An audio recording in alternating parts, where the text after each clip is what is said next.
Our story is quite a simple one. We're a tiny business still. We've been going for 4 years. But if you make ice cream at home, proper dairy ice cream with the traditional cream, egg, milk, sugar, it's really, really hard.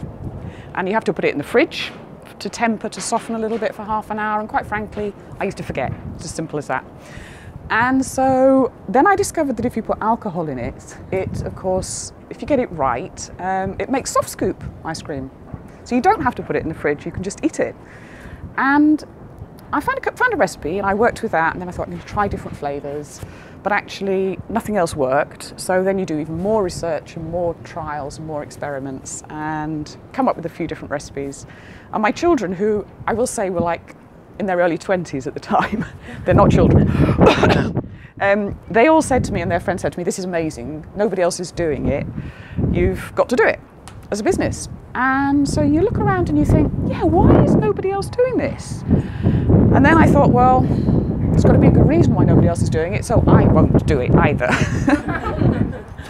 And the full story is that I did a food entrepreneurs workshop that was run by one of our local councils, one of the local authorities.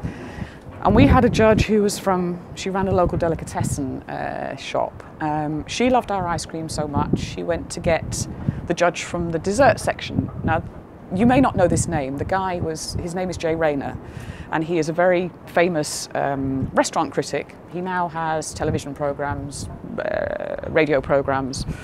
And he came along and he tried it and he said, you've got to do this. This is amazing. You've just got to get out there. Now, for me, and I don't have tons of confidence actually, but when somebody who is of that level says to you, this is a good product, you know, and he's touring around the best London restaurants, tasting meals and what have you, then you think, okay. And encouraged by my children as well, we set it up. And so the first year was working from home, literally 3 IKEA, you tell me, IKEA, because they keep changing the way they pronounce it in this country. Saucepans on my cooker. We settled in little plain tubs because getting printed packaged tubs like we have now is a long process. And we went to a local festival and we sold out, basically. So you think, okay, yeah, we're going to go for this. So the next year we moved into tiny premises. Now I have some money because I took effectively like redundancy from my previous job and sold my house and downsized to a flat. But I don't have, you know, I don't have unlimited funds basically. So we tried to keep the costs low and we moved to what had been a little takeaway shop. So it had a kitchen at the back and a restaurant at the front. We filled the restaurant with freezers, the kitchen was the kitchen. And we tried lots of different markets. So we tried street markets, festivals, music festivals, theatres, cinemas, corporate entertainers, hospitality. In our first year, we did a couple of trade shows and we had a lot of interest from airline caterers and people like that. So after about 18 months, you think, okay, there is a business here. I'm confident that we can make a profit out of this. And so we then started the search for much larger premises. And finally we moved last September. And so we are still tiny, tiny, tiny. But now we have the premises from which we can grow.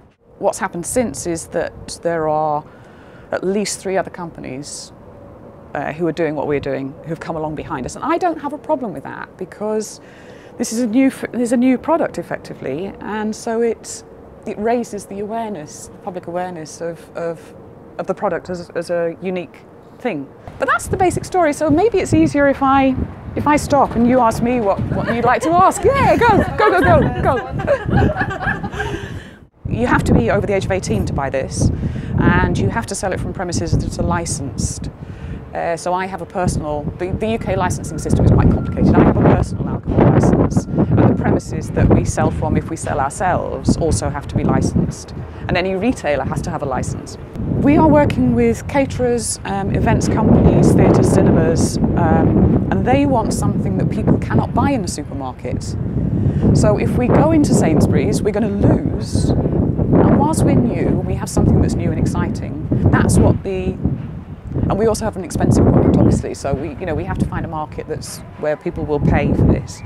We're steering out of retail. Having said that, we were invited by Sainsbury's to go in and pitch to them a couple of weeks ago, and I knew we are too expensive for Sainsbury's. I know that, but you know, Sainsbury's say to you, "Would you like to come in? We're thinking about doing alcoholic ice cream. Would you like to come in and talk to us?" And you think, "Yeah, I'll come and talk to you." But we know you're not going to buy it, but it's a good experience. There is a big market in the UK, and probably across Europe and the US for that matter, for high-end, really premium products, and people will pay for it, and they will pay extremely high prices for it. What's worked for us so far, we have not spent any money on advertising at all.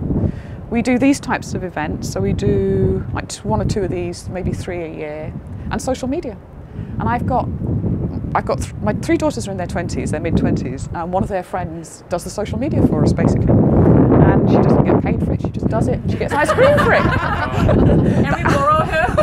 Yeah! Our designer, the guy who does our graphic design, who is a professional graphic designer, but he happened to be the boyfriend of one of my daughters. So he did it for nothing initially. They split up and I now pay him, but I pay him like 1/10 of what he would. And but we have made him a shareholder in the business.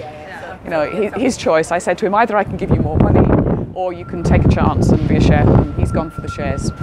And this is actually proving to be a very good show for us. I think we did, the people who organised this show organise another one which is held in October every year that's called the Speciality and Fine Food Show. And that is perfect for small artisan producers.